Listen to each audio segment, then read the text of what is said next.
Assalamualaikum warahmatullahi wabarakatuh.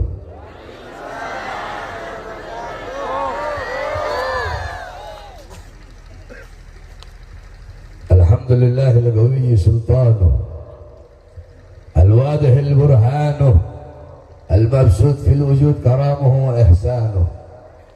Allahumma salli wa sallim wa barik wa karrim wa addim ala nuril anwar wa sirril asrar wa tiryaki al-akhyar wa miftahi babil yasar Sayyidina wa maulana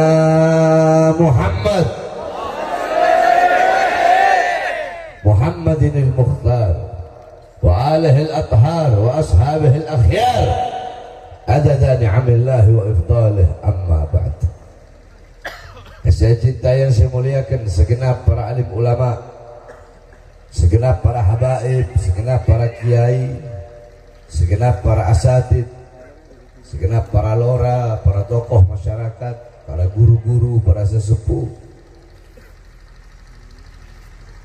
para aparat pemerintah, wabil khusus segenap panitia peringatan Maulid Nabi besar Muhammad. Saya cinta yang saya muliakan Al-Ustadz Hamdi, saya cinta yang saya muliakan yang baru saja menyampaikan nasihatnya walaupun sedikit, ya Habib Quraish bin Syihab, beserta seluruh hadirin hadirat, bapak-bapak, ibu-ibu, khususnya para pemuda-pemudi umat baginda Nabi besar Muhammad yang selalu dimuliakan oleh Allah Subhanahu wa ta'ala. Saudara-saudara, sebelumnya saya mohon maaf terlambat karena kemarin ini hari apa? Ini hari Kamis. Malam Jumat. Hari Kamis. Hari Jumat. Selasa malam Rabu itu saya ceramah di Maluku Utara, Kepulauan Sula. Kemarin hari Rabu pagi itu saya dari Sula naik pesawat menuju Ternate. Dari Ternate saya naik pesawat menuju Manado. Dari Manado saya naik pesawat, ini masih hari yang sama. Saya naik pesawat menuju Makassar. Dari Makassar saya naik Manado, saya naik pesawat lagi menuju Surabaya. Jadi satu hari kemarin itu 5 provinsi. Malamnya saya ceramah di Surabaya, hujan-hujanan. Jadi tadi mau berangkat itu saya lagi dalam keadaan demam, meriang. Saya tanya, perjalanan berapa jam dari Surabaya? Sekitar paling lama 4 jam. Saya sudah berangkat. Makanya datangnya agak telat, saya mohon maaf. Dan saya juga mohon maaf tidak bisa lama. Karena besok itu saya langsung ada acara di Bima, NTB. Dari Bima terus ke Labuan Bajo, terus balik Jakarta, terus Riau, Pekanbaru, terus sampai sana terus. Jadi waktu saya jarang tidur di kasur. Tidurnya saya di mobil, kalau enggak di pesawat. Tapi ya inilah namanya dakwah. Kalau mau enak ya jangan dakwah. Namanya kita berdakwah ya seperti itu. Kita harus menelan semua pahitnya, manisnya berdakwah untuk menyebarkan Islam, menjadi pewaris Rasulullah, menjadi penyambung lidah Rasulullah. Maka tidak ada kata capek, tidak ada kata lelah, tidak ada kata jauh untuk baginda Nabi besar Muhammad sallallahu alaihi wasallam. Tadi kita telah mendengar apa yang Habib Quraish sampaikan, yang dimana Imam Syafi'i mengatakan, uhibbus salihin walau lastu minhum. Aku cinta kepada orang saleh bagian dari orang soleh. Aku ahli maksiat, padahal ini sekelas Imam Syafi'i. Maksudnya Imam Syafi'i ini, Imam Syafi'i merendahkan dirinya, merendahkan hatinya, tawaduknya beliau. Saya bukan orang soleh, padahal Imam Syafi'i orang soleh. Ibarat kata kalau kita orang ini, saya ahli maksiat, saya ahli berbuat dosa, saya pelacur, saya berjudi, saya narkoba, saya ngerampok, saya bunuh orang, saya suka zolimi orang, saya ahli maksiat, saya berlumuran dengan dosa. Tapi setidaknya saya punya cinta kepada orang-orang soleh. Saya punya cinta kepada para ulama. Kenapa saudara-saudara? Al-Imam Ghazali mengatakan, mahbubal mahbub, mahbub, wa muhibbal mahbub, mahbub. Orang-orang yang dicintai oleh orang-orang yang dicintai oleh Allah, maka orang itu pun akan dicintai oleh Allah. Contoh, kalian gak cinta sama Allah, tapi kalian dicintai sama orang soleh. Orang-orang soleh ini dicintai oleh Allah. Maka walaupun kalian tidak mencintai Allah, kalian akan dicintai oleh Allah apabila kalian dicintai oleh orang-orang soleh yang dicintai oleh Allah. Sebaliknya, mencintai orang soleh, kalian mencintai orang soleh, orang soleh mencintai Allah, maka otomatis kalian akan mendapatkan kecintaan dari Allah Subhanahu wa Ta'ala. Paham? Itu maksud dan intisari yang disampaikan oleh Habib Quraisy tadi. Jadi maksudnya jangan jauh dari orang-orang soleh, jangan jauh dari majelis-majelis ilmu seperti ini, jangan jauh dari perkumpulan-perkumpulan seperti ini.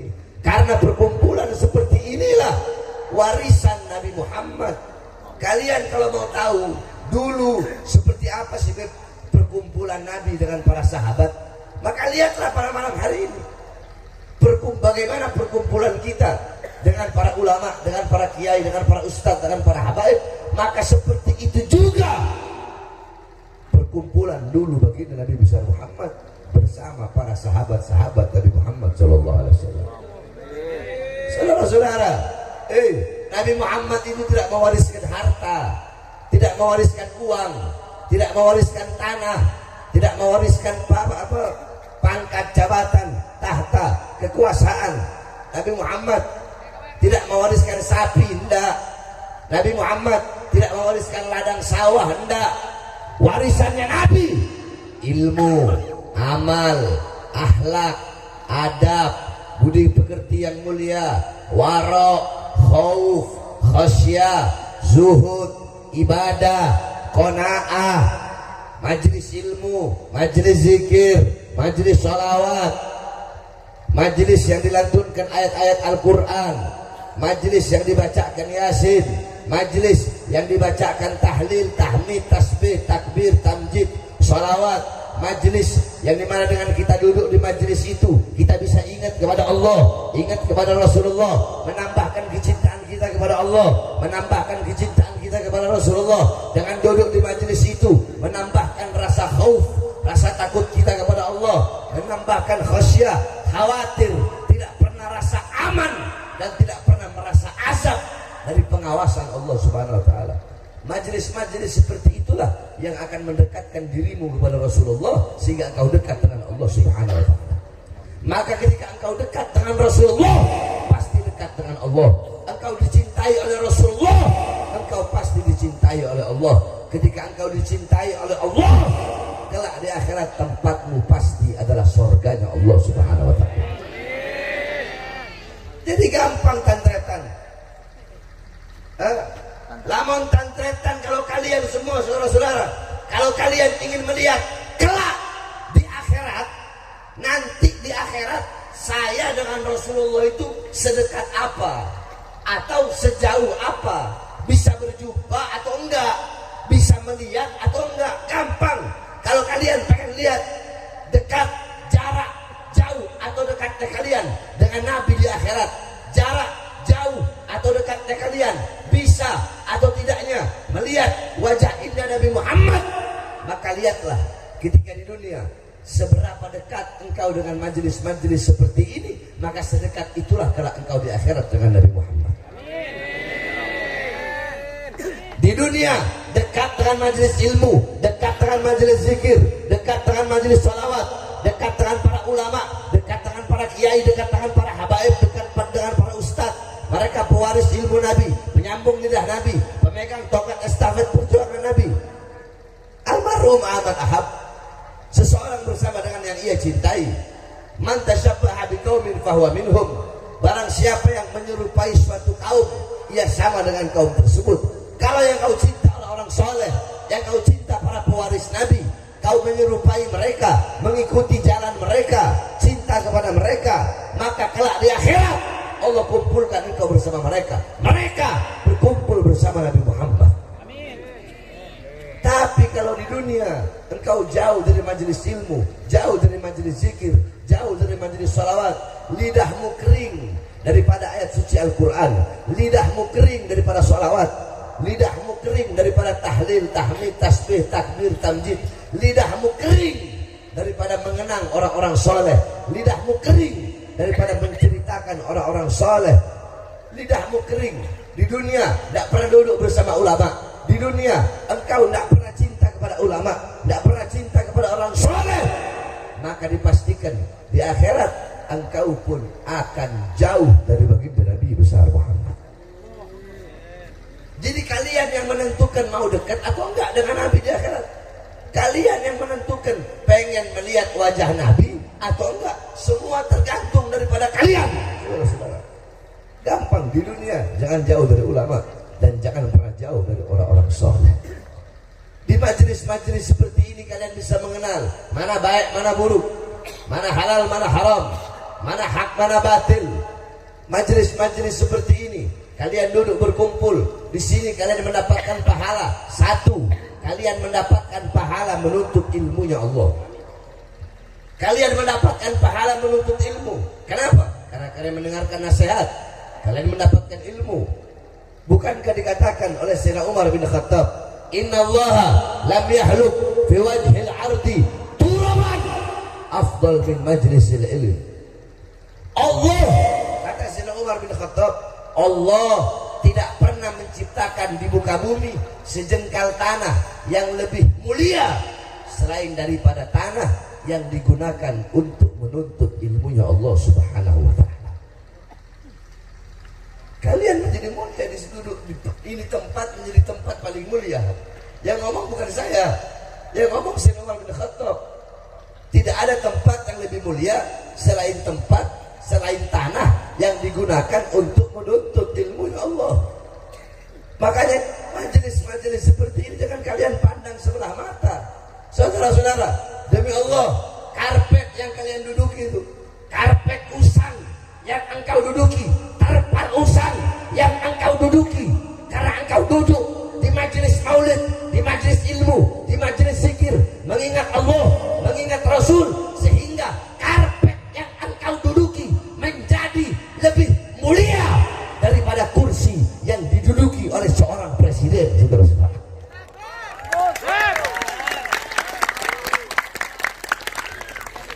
loh, Habib kok bisa bilang kalau karpet yang kami duduki lebih mulia daripada kursi yang diduduki oleh presiden? Saya bisa kasih dalilnya sama kalian. Perhatikan, alam tara jildal haqira muqabbalan bisagafi lamma ansara jildal mushafi. Tidak pernahkah kalian lihat, nggak pernahkah kalian tahu, tidak pernahkah kalian mendengar kulit-kulit yang tidak berharga, kulit-kulit yang tidak bernilai, kulit-kulit itu dicium oleh mulut-mulut ketika kulit itu menjadi sampul daripada ayat suci Al-Quran. Saya kasih contoh, saudara-saudara. Saya potong kambing. Potong apa? Bahasa Maduranya kambing apa? Mbi. Ya, benar. Potong apa? Nyambeli. Engkau nyambeli mbi. Ya, sip. Engkau ambil kulit ya. Kolek. Ini kolek apa ini? Bedus. Ini kulit kambing saya bagi dua, saudara. Sama nggak? Enggak sama. Kan kulitnya sama dari kambing yang satu yang saya sembelih tadi. Saya ambil kulitnya, saya jemur sampai kering. Kulit yang ini saya bikin dompet. Saya taruh di bawah, boleh nggak? Jawab yang keras, boleh nggak? Saya bakar, boleh nggak? Megangnya harus pakai wudhu. Enggak kan? Saya mau bakar, boleh nggak? Saya mau buang, saya mau lempar. Kulit yang ini saya jadikan sampul ayat suci Al-Quran. Boleh taruh di bawah? Boleh? Boleh? Boleh menyentuhnya nggak punya wudhu? Menyentuhnya harus suci. Ditaruh di tempat yang kalau dompet tadi mau ditaruh bawah nggak apa-apa. Sama nggak kulitnya? Sama nggak kulitnya? Dari hewan yang satu pula. Tapi kenapa berbeda caranya? Karena yang ini menyatu dengan sesuatu yang mulia. Apa itu? Al-Quran. Karpet yang kalian duduki itu menjadi mulia. Kenapa? Karena menyatu dengan ilmu. Duduk di sini menyatu dengan ilmunya Allah, sehingga karpet itu jadi mulia, saudara. Nah yang ini tadi ibaratnya sama-sama kursi, cuma yang ini ibarat sama-sama kulit, cuma ibaratnya yang ini menjadi mulia. Kenapa? Karena menyatu dengan sesuatu yang mulia. Yang ini biasa-biasa saja, yang kursi presiden tadi biasa-biasa saja karena tidak menyatu dengan sesuatu yang mulia, padahal sama-sama kulit. Paham? Masuk akal nggak?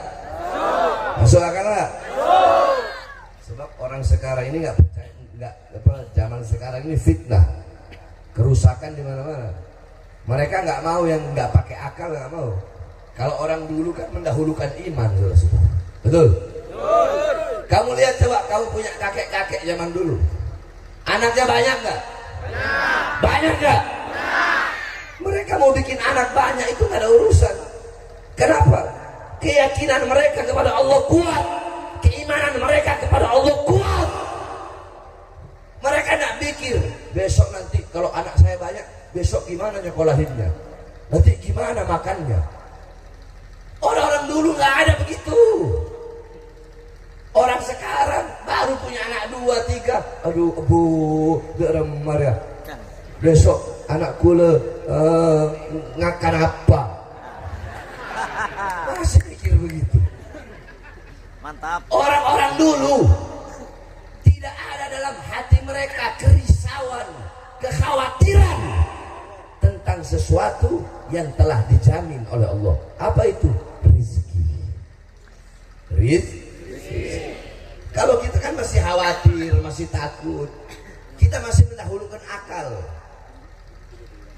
Gaji saya 1 juta, anak saya 4, istri 1. Udah kalau istri jangan nanya istri saya berapa. Istri 1, anak 4, gaji 1 juta. Oh ini nanti besok begini. Masih mikir, kebanyakan mikir, mendahulukan harusnya takdimun nakal alal akal. Dahulukan iman. Nabi Ibrahim alaihissalam menjadi Khalilullah. Kenapa? Salah satunya Nabi Ibrahim tidak pernah resah, tidak pernah gelisah dengan sesuatu yang telah dijamin oleh Allah Subhanahu wa taala. Apa itu? Rezeki. Saya tanya, surga kalian sudah dijamin? Belum. Sudah dijamin surga? Belum. Sudah dijamin surga? Kita semua belum dijamin surga, tapi kita berleha-leha, kita santai-santai. Kalian bersungguh-sungguh dalam urusan yang sudah dijamin, tapi tidak bersungguh-sungguh dengan urusan yang belum dijamin. Apa ini? Harusnya kan kebalik. Urusan yang belum dijamin oleh Allah, yaitu surga, harusnya kita bersungguh-sungguh untuk mencarinya. Rezeki yang sudah dijamin biasa-biasa aja. Kita orang sekarang enggak. Kita lebih mementingkan dunia, harta harta, pangkat, jabatan, tahta, kekuasaan. Kita lebih mementingkan uang, lebih mementingkan pekerjaan, lebih mendahulukan dunia, sehingga kita mengabaikan panggilan Allah. Kita membelakangi Allah, mendurhakai Allah karena urusan-urusan dunia yang telah dijamin oleh Allah Subhanahu wa ta'ala. Harusnya kalau kita berakal, dahulukan perkara-perkara yang belum dijamin. Bersungguh-sungguhlah dalam beribadah kepada Allah. Kenapa? Karena kita belum dijamin oleh Allah Subhanahu wa ta'ala. Surga itu belum dijamin. Ini lagi malah ada pedangdut, udah tua, renta, bau tanah, pakai fitnah habaib. Apa fitnahnya? Oh, itu doktrinnya Ba'alawi, doktrinnya Habib. Habib itu mau dia mabok, mau dia maksiat, pasti masuk surga. Makanya waktu itu kan di Jakarta saya bilang, "Hei Roma, kamu jangan asal ngomong. Yang ngomong begitu Habib siapa? Hah? Habib siapa yang ngomong? Kalau ada Habib berbuat dosa, mabuk, pelacur, zina, maksiat, pasti masuk surga.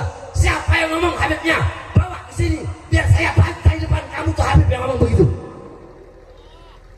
Enggak ada, saudara-saudara. Mau Habib kek, mau kiai kek, mau ustaz kek, kalau suka berbuat dosa, suka berbuat maksiat sampai akhir hayat, tidak tobat, tempatnya neraka. Tidak ada habaib tidak pernah mendoktrin kakek-kakek kita, tidak pernah doktrin kita seperti itu. Justru kita didoktrin, tanggung jawab kita besar, tanggung jawab kita berat. Kalau kalian berbuat dosa satu, kami dapat dosa dua. Kalian judi, dosanya satu, kami judi, dosanya dua. Dosa kami lebih berat. Kalau kami berbuat dosa, mana ada habaib? Kalau emang ada habaib yang begitu, jangan diikutin doktrin-doktrin tidak benar seperti itu. Andaikan ada, tapi setahu saya tidak ada. Kami para habaib mendoktrin seperti itu. Saya keluar masuk penjara, keluar masuk penjara, keluar masuk penjara. Untuk apa, saudara-saudara? Untuk kalian, untuk rakyat, untuk membela rakyat. Diborgol tangan saya, diborgol perut saya, diborgol kaki saya. Untuk apa? Membela rakyat. Kalian yang suka memecah belah, habaib dan kiai mau kalian pecah belah, sok merasa paling pintar. Apa yang telah kalian perjuangkan? Udah masuk penjara, udah pernah ditembak, udah pernah mau dibunuh. Giliran saya datengin kabur, nantangin, saya datang sendiri kabur. Jadi jangan pecah belah umat yang sudah damai. Betul? Betul? Betul? Coba lihat bagaimana para kiai-kiai terdahulu. Saya kembali lagi, saya ikuti ulama-ulama terdahulu. Bagaimana Syekhona Khalil Bangkalan, pendiri Nahdlatul Ulama. Saya tanya, Syekhona Khalil cinta nak sama habaib? Jawab yang keras, cinta nak? Cinta nak? Hadratus Syekh Yahya Hasyim Asy'ari, pendiri Nahdlatul Ulama, cinta nak sama habaib? Cinta nak sama habaib? Cinta nak sama habaib? Kiai Hasan Genggong cinta nak sama habaib? Mbah Hamid Pasuruan cinta nak sama habaib? Mbah Misbah Mustafa Tuban cinta nak sama habaib?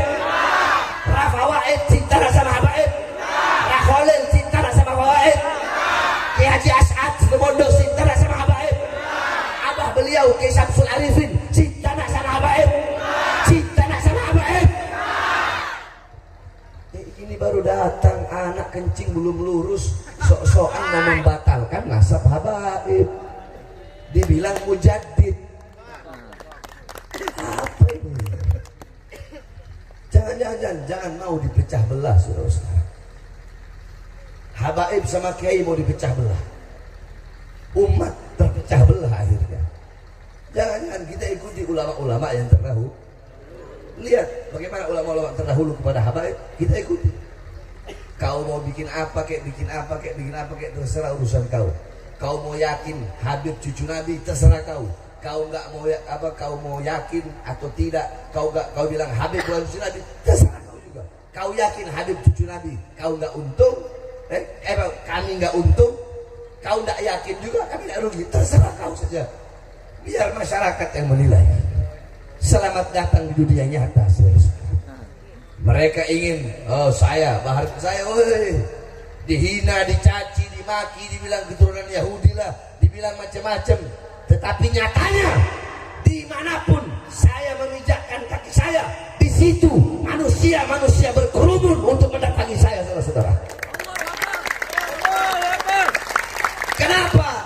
Karena rakyat tahu, masyarakat tahu, masyarakat nggak buta, masyarakat nggak tuli, masyarakat tahu mana ulama yang berjuang untuk rakyat, mana habaib yang berjuang untuk rakyat, mana kiai yang berjuang untuk rakyat, dan mana habaib dan kiai yang berjuang hanya demi perutnya atau demi pangkat dan jabatan atau menjadi anjing-anjing dan penjilat-penjilat pemerintah. Masyarakat juga tahu, benar-benar. Betul. Masyarakat bukan orang bodoh, betul. Jadi jangan dipecah belah, saudara-saudara. Bersatu, bersatu, bersatu. Bersatu. Walaupun beda-beda majelis taklim, walaupun beda bendera, tetap bersatu. Walaupun hanya berbeda masalah furu'iyah, tetap bersatu. Berbeda masalah thariqah, tetap bersatu. Umat Islam harus bersatu. Kita yang Islam disatukan dengan keislaman. Yang di luar Islam, yang Kristen, yang Buddha, yang Hindu, yang Katolik, walaupun mereka bukan saudara seagama, tapi mereka saudara sebangsa. Satu bendera merah putih, satu Pancasila, satu UUD 45, satu negara kesatuan Republik Indonesia. Maka wajib kita sama-sama bersatu, bersaudara, maju di barisan paling depan untuk melawan para pengkhianat-pengkhianat bangsa yang mendustakan rakyat, yang menyengsarakan rakyat. Sama-sama kita lawan mereka sampai titik darah penghabisan, saudara-saudara. Loh, Habib udah gak takut di penjara? Hei, saya udah muak, saya udah bosan, udah muak, cuy. Saya sudah bosan melihat ketidakadilan di negara ini. Saya sudah bosan melihat rakyat disewenang-wenangkan, rakyat dibikin semena-mena, rakyat dibikin sewenang-wenang. Saya sudah muak melihat kezaliman, melihat kebiadaban. Saya sudah muak. Jadi saya nggak peduli dah kalian mau penjara kek, kalian mau racun kek, kalian mau tembak kek, kalian mau bunuh kek. Jangankan hanya di penjara. Bagi saya, Pak Harvey Smith, jangankan hanya di penjara. Untuk Islam, untuk umat, untuk bangsa, untuk negara, untuk rakyat, jangankan hanya di penjara. Nyawa saya, jiwa saya, darah saya, murah harganya, tumpah untuk rakyat Indonesia, saudara. Jangan-jangan kalian para pejabat jangan bangga sama pangkat dan jabatan, betul? Betul. Sehingga seenak-enaknya sama rakyat. Jangan. Pejabat-pejabat ini kadang saya lihat kalau ada keputusan-keputusan yang menguntungkan keputusan yang menguntungkan pihak mereka ambil. Tapi kalau keputusan yang merugikannya nggak diambil, sehingga menghalalkan segala cara, saudara-saudara. Betul? Betul? Nah ini, apalagi udah musim-musim ini mau pilkada, pemilihan bupati, itu baru butuh sama rakyat itu. Betul? Ya, emang iya, ibu. Pejabat sekarang kebanyakan butuh sama rakyat kalau cuma ada maunya doang. Kadang saya kesian ngeliat kelompok-kelompok orang-orang kalian kita jadi adu domba. Hanya gara-gara beda pilihan camat, beda pilihan lurah, kalian saling carok. Beda pilihan bupati, kalian saling bunuh. Kalian saling hina, betul? Saling caci, betul? Saling maki, betul? Beda pilihan gubernur, saling carok. Sama-sama saudara, akhirnya mati. Apa ini? Kalau untuk lurah, kepala desa, camat, bupati, kalau untuk urusan dunia kalian rela carok, rela mati, maka kalian harus lebih rela mati untuk bangsa, agama, dan negara kesatuan Republik Indonesia, saudara.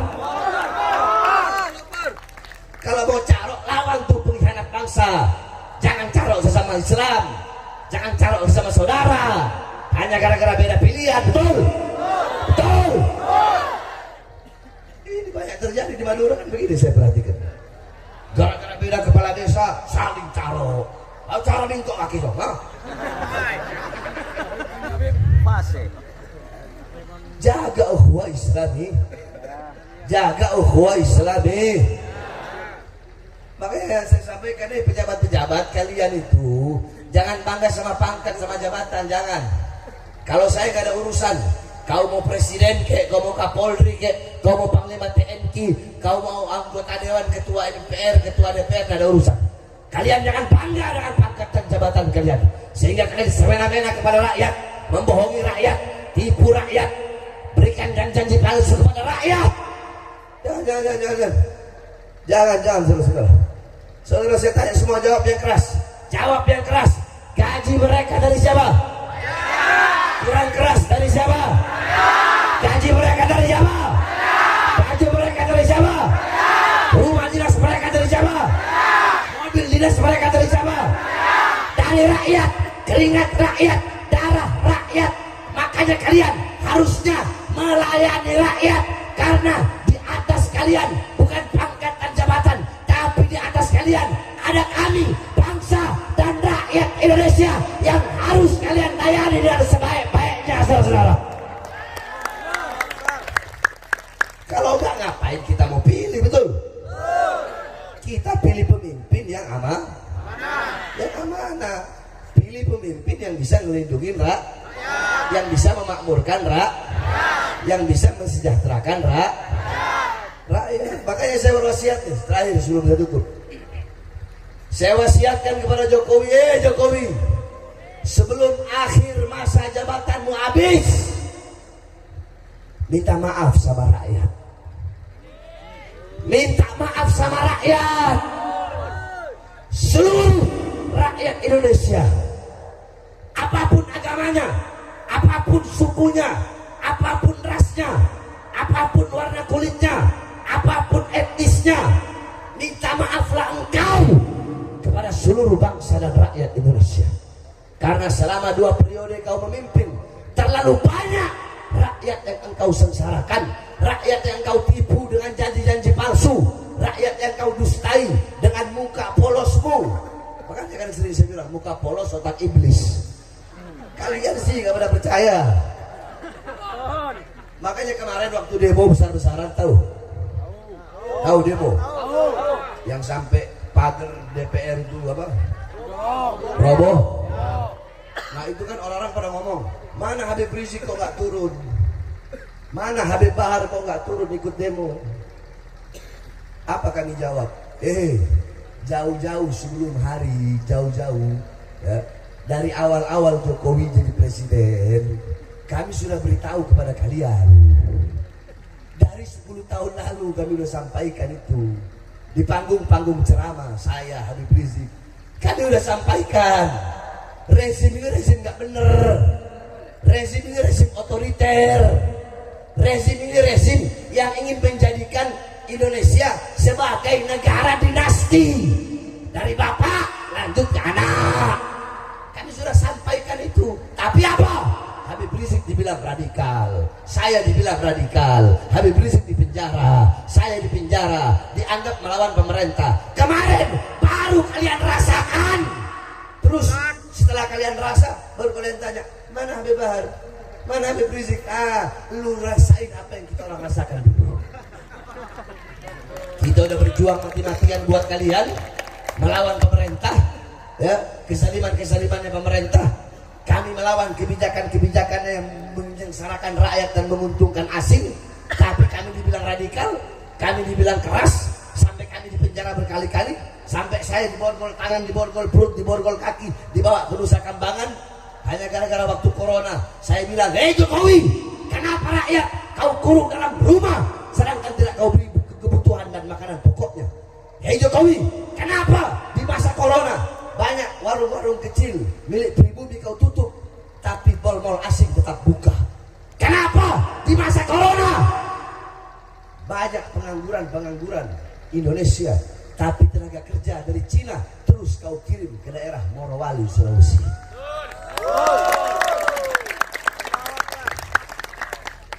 Gara-gara ceramah itu, siang saya keluar, malam ceramah ditahan lagi, Sulawesi. Coba kalian bayangkan itu. Udah gitu dibawanya ke lapas Nusa Kambangan lagi, yang mana kebanyakan sana hukuman mati. Saya tanya, saya perampok? Saya tanya, saya perampok? Perampok? Pembunuh? Koruptor? Maling rakyat? Merugikan negara? Bawa kabur uang rakyat triliunan? Hah? Iya. Katanya ceramah yang barusan tadi itu yang saya bilang 3 itu, katanya meresahkan, katanya provokasi, makanya dibawa lagi.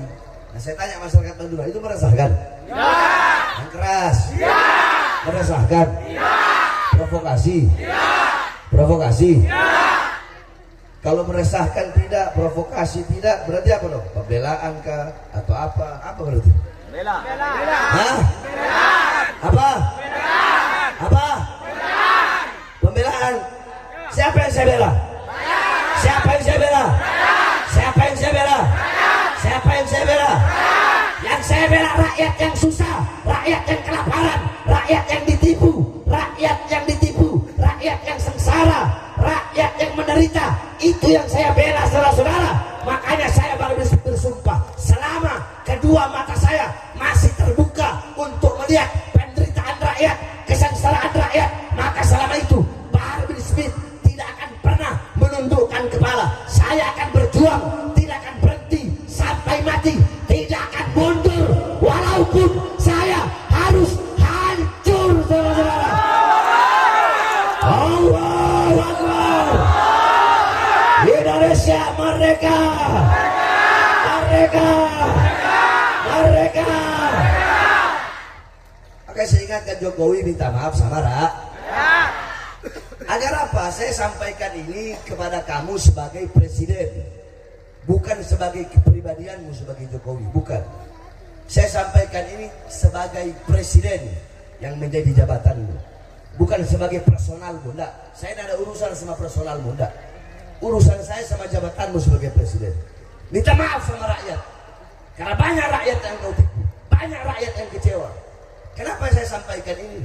Karena saya sayang, karena saya cinta, karena saya nggak mau nanti kelak di akhirat engkau akan dituntut dan dimintai pertanggungjawaban oleh jutaan rakyat Indonesia Selatan. Saya ngomong begini, benci apa cinta? Benci apa cinta? Kalian punya anak, anak kalian main di jalan raya, kalian biarin? Kalian apain? Tarik, tarik kan? Tuh kaki cowokku dipukul, bukan ya kan? Karena apa itu? Benci apa cinta? Karena cinta. Kalau saya tidak cinta sama negara ini, saya tidak cinta sama pemimpin negara ini, tidak bakal saya kritik mereka, tidak bakal saya suruh mereka tobat, insaf dan minta maaf kepada rakyat, saudara-saudara. Ya, tapi terserah orang mau bilang apa itu, terserah. Saya tidak peduli. Saya tidak peduli omongan orang. Karena apa? Karena hal-hal yang saya tunjukkan itu hanyalah hal-hal yang saya izinkan untuk kalian lihat.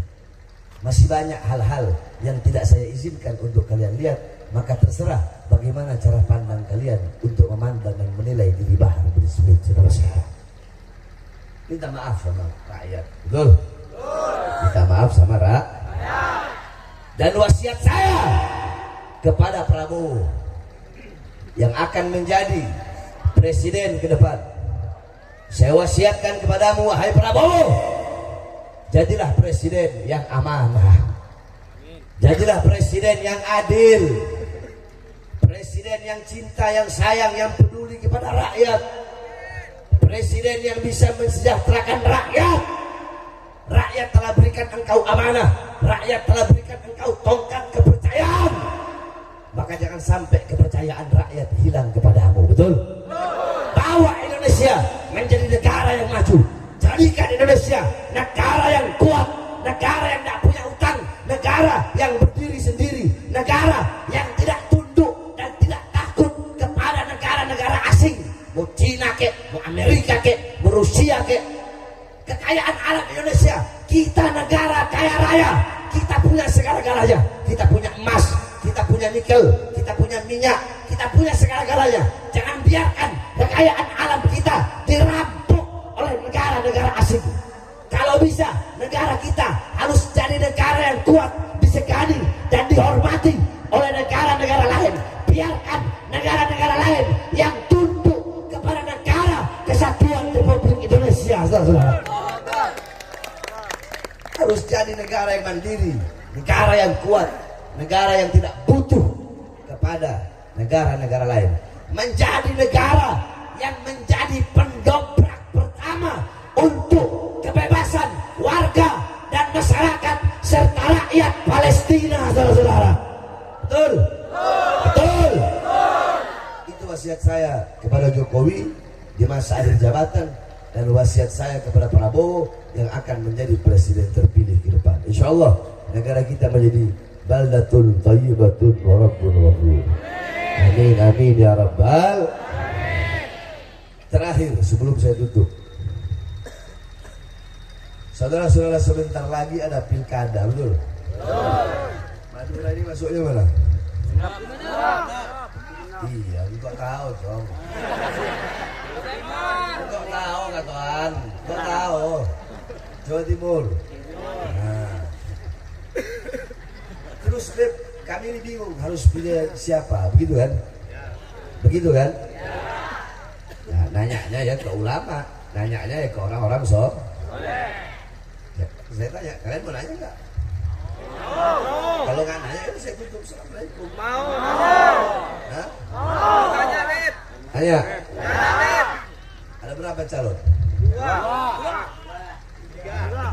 Udah anggaplah 4 lah. Anggap 4. Berarti bayarin ya. Ini calon 1. Saya nggak peduli siapapun. Ini calon 2. Ini calon 3. Ini calon 4. Berarti ada 4 calon. 4-4-nya baik. Seumpama 4-4-nya baik. Siapa yang harus kalian pilih? Pilih yang paling baik. Paham? Gampang kan? Lihat aja gimana rekam jejaknya, gimana kepedulian dia terhadap masyarakat. Tapi jangan sampai tertipu, jangan kayak dulu masuk gorong-gorong tahu-tahu keluar jadi presiden. Paham? Jadi kalau ada 2 pilihan, 2-2-nya baik, 3 pilihan, 3-3-nya baik, 4 pilihan, 4-4-nya baik, berarti pilih yang paling baik. Paham? Pilih yang paling baik. Baik dia soleh, masuk di situ, akhlaknya, adabnya, budi pekertinya, namanya baik itu semua udah masuk di situ. Ahli ibadah, taat sama Allah, patuh sama Allah. Jangan cari yang nggak patuh sama Allah. Sama Allah aja dia nggak patuh, bagaimana mau layani kalian dia? Betul. Sama iblis aja dia berteman, bagaimana dia mau nggak sengsarakan kalian? Paham? Jadi kalau semua pilihan baik, pilih yang paling baik. Suama ada 3, yang 2 buruk, yang ini baik. Berarti pilih yang mana? Pilih yang baik. Yang baik. Nah, ini 2 baik, ini buruk. Berarti udah pasti tinggalkan kan ini? Ini 2 baik. Pilih yang mana antara 2 ini? Yang paling pintar. Paham ya? Ada 4-4-nya bangsat. 4-4-nya biadab. 4-4-nya rusak. Nggak ada lagi. Berarti pilih yang paling ringan kebangsatannya. Paham? Yang paling ringan keburukan. Paham? Ini bangsat, bangsat, bangsat.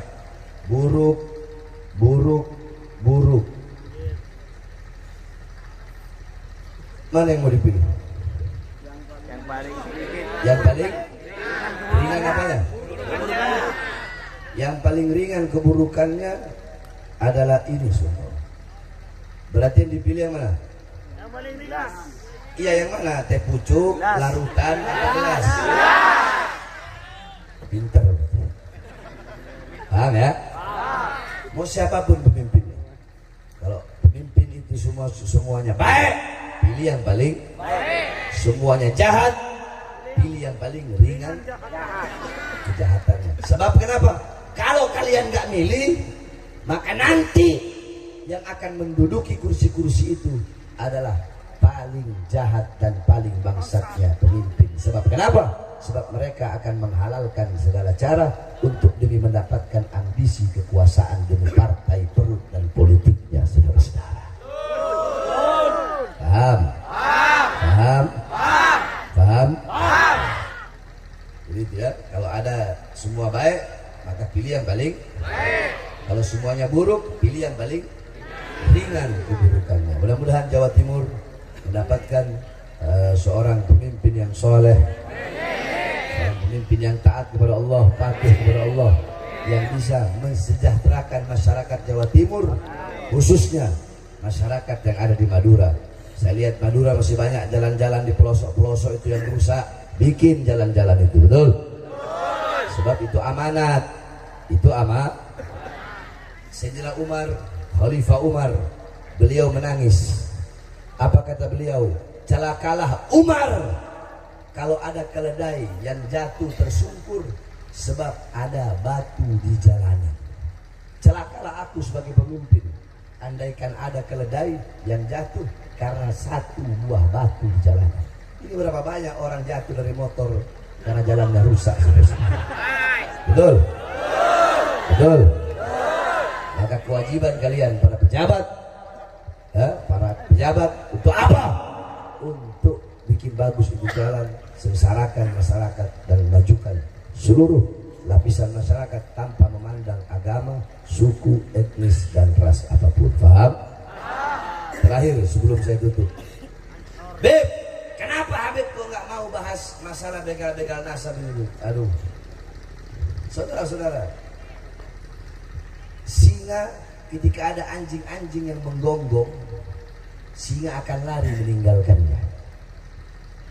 Kenapa? Karena singa tidak akan meladeni makhluk yang tidak setara dengannya. Kalau ada anjing-anjing yang gonggong, singa itu lari. Dia nggak mau meladeni. Sebab kenapa? Ingat, auman seekor singa lebih mahal daripada bagi singa aumannya terlalu mahal untuk meladeni gonggongan para anjing-anjing begal-begal nasab, saudara-saudara. Makanya saya nggak mau bahas nasab. Terserah kalian mau percaya habaib cucu Nabi boleh, nggak percaya juga boleh. Udah jangan panggil saya Habib, panggil saya Ustadz ya, Ustadz Bahar atau Kiai Bahar, nggak apa-apa. Andai kan kalian nggak percaya, karena susah. Orang yang telah disesatkan oleh Allah tidak akan pernah mendapatkan petunjuk. Saudara-saudara, kami ini habaib bagaikan gahru. Tahu kayu gahru? Ya. Kayu gahru itu kalau kalian cium gini, nggak ada wanginya. Tapi kalau itu kayu gahru kalian bakar, semakin dibakar, semakin angus, semakin tercium wanginya. Itulah kami para Ba'alawi. Semakin kalian hina, kalian caci, kalian maki, kalian fitnah, semakin kami akan bersinar, bercahaya bagaikan matahari, walaupun di hadapan orang-orang yang buta, saudara-saudara. Kami para habaib bagaikan besi yang semakin dipukul, semakin dibakar, dipukul lagi, dibakar, dipukul lagi, maka kami akan menjadi pedang, akan menjadi pisau yang terhunus di musuh, di leher-leher para musuh-musuh kami, saudara-saudara. Jadi nggak ada ngaruhnya, nggak ada ngaruh. Justru orang-orang seperti mereka itu saya kasihani, saudara-saudara. Kasihan saya melihat mereka. Mereka udah berusaha menghancurkan nama Habaib, mau rusak Habaib. Aduh, saya bahas lagi nih. Saya udah bilang gak mau bahas. Intinya mereka itu adalah orang-orang yang harus dikasihani. Orang-orang yang harus apa? Kani serai. Ya kalau saya sih anggap mereka badut, udah hiburan. Gak ada mereka narami. Yang penting masyarakat Madura nggak ikut ketularan racunnya. Apa ada yang ketularan kali di sini? Ada yang ketularan? Ada yang ketularan? Ada? Ada di sini? Ada? Oh, kasihani dia, kasihani. Kasihani. Nggak apa-apa. Kasihani dia. Berarti dia tidak mengikuti para salaf-salafnya, betul? Betul. Tidak mengikuti para salaf. Tetap kok nggak ada perubahan, justru malah semakin banyak acara hol-hol habaib makin banyak. Saya tanya di Sumeneb acara paling malam itu jam berapa? Jam 12. Jam berapa? Saya ngomong pada umumnya. 12. Jam 11.30. Saya tanya pada umumnya di Sumeneb ini mau siapapun penceramahnya itu selesai jam berapa? Jam 12 paling lama. Paling lama. Maksimal. Andaikan jam 10 penceramahnya belum datang, ditunggu apa pulang? Pada umumnya. Banyak yang ambil. Hah? Banyak yang ambil. Hah? Ya banyak. Tergantung Yang yang ceramah. Iya, kebanyakan gitu, Beb. Oh. Tadi saya nyampe sini jam 12 lewat. Iya. Sampai subuh, Ditunggu. Kenapa kok masih ditunggu? Kita sama Beb. Hah? Kan katanya Habib ini kan bukan cucu Nabi. Kata siapa, Beb? Mereka yang ngomong. Ada yang ngomong iman ngomong, Rama ngomong. Bukan saya tapi, Beb. Berarti kalian percaya nggak? Percaya nggak? Coba saya mau tanya masyarakat di sini, percaya nggak Habaib cucu Nabi? Percaya nggak? Percaya nggak? Percaya nggak? Oh. Berarti cuma sedikit yang keracunan ya? Ya. Sedikit. Kasihan. Yang keracunan itu kita doakan mudah-mudahan Allah kasih hidayah. Amin ya Rabbal. Sekali lagi ayo masyarakat Madura semangat, saya tanya, siap lawan para pengkhianat bangsa? Kurang keras, siap lawan pengkhianat bangsa? Siap lawan koruptor? Siap melawan kebijakan pemerintah yang menyengsarakan rakyat? Siap lawan pejabat zalim? Siap lawan RT, RW, lurah, camat, bupati, wali kota, menteri, gubernur, presiden yang mengeluarkan kebijakan atau keputusan yang menguntungkan asing dan menyengsarakan rakyat? Siap melawan? Siap melawan? Siap hancur demi Islam?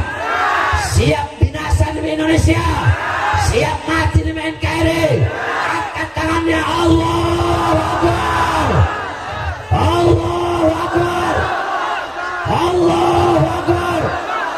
Indonesia merdeka. Merdeka. Merdeka. Allahu Akbar.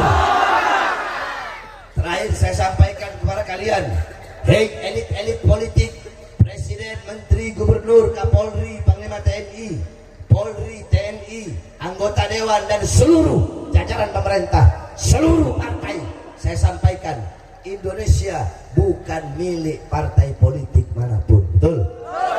Betul? Indonesia bukan milik PDI. Betul? Betul? Kurang keras. Betul? Indonesia bukan milik PDI. Betul? Indonesia bukan milik Gerindra. Betul? Indonesia bukan milik Nasdem, bukan milik PKS, bukan milik PKB, bukan milik P3. Apalagi nanti kalau saya nggak sebut, tunggu dulu. Nanti kalau saya nggak sebut, dibilang oh berarti Habib orang partai itu. Indonesia bukan milik Golkar, betul? Apa lagi? Indonesia bukan milik Demokrat, betul? Bukan milik PSI, betul? Bukan milik PBB, betul? Bukan milik Hanura, betul? Ada lagi belum? Indonesia bukan milik PAN, betul? Ada lagi belum? Indonesia bukan milik Perindro, betul? Ada lagi? Nasdem udah, PKB udah. Indonesia bukan milik partai politik manapun. Indonesia bukan milik Polri, bukan milik TNI, bukan milik Presiden, tapi Indonesia milik kita bersama, bangsa dan rakyat Indonesia. Allahu Akbar. Indonesia merdeka, merdeka, merdeka. Allahu Akbar. Wa'afu minkum. Wassalamualaikum warahmatullahi wabarakatuh.